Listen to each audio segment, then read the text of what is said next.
নাশপাতি খাওয়ার সঠিক সময়। নাশপাতি খাওয়ার সবচেয়ে উপযুক্ত সময় হল সকাল বা দুপুরবেলা। সকালে নাস্তার পর একটি নাশপাতি খেলে এটি শরীর থেকে টক্সিন বের করে দিতে সাহায্য করে। তবে মনে রাখবেন, রাতে ঘুমানোর আগে নাশপাতি খাবেন না। এতে প্রচুর ফাইবার থাকায় রাতের বেলা এটি হজম হতে দেরি হয়, যা আপনার ঘুমের ব্যাঘাত ঘটাতে পারে। ২. দিনে কয়টি খাওয়া যাবে? একজন সুস্থ মানুষের জন্যে দিনে একটি মাঝারি সাইজের নাশপাতি খাওয়াই যথেষ্ট। এর বেশি খেলে পেটে অস্বস্তি বা গ্যাস হওয়ার সম্ভাবনা থাকে। ৩. নাশপাতি খাওয়ার ৫টি বিশেষ উপকারিতা। প্রথমত, এটি কোষ্ঠকাঠিন্যের মহৌষধ।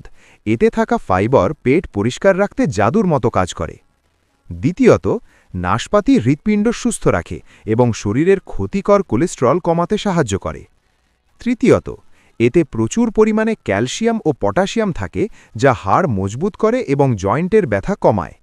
চতুর্থত, এটি শরীরের রোগ প্রতিরোধ ক্ষমতা বহুগুণ বাড়িয়ে দেয় এবং সর্দি কাশির বিরুদ্ধে লড়াই করে।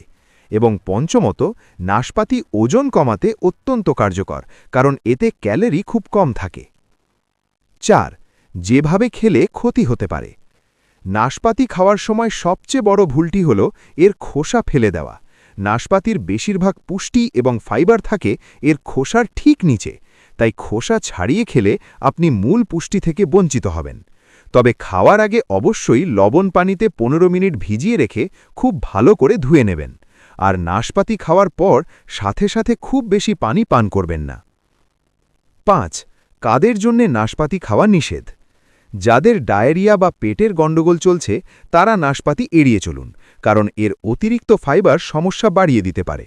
যাদের আইবিএস বা খুব সেন্সিটিভ লিভারের সমস্যা আছে তারা এটি পরিমিত পরিমাণে খাবেন।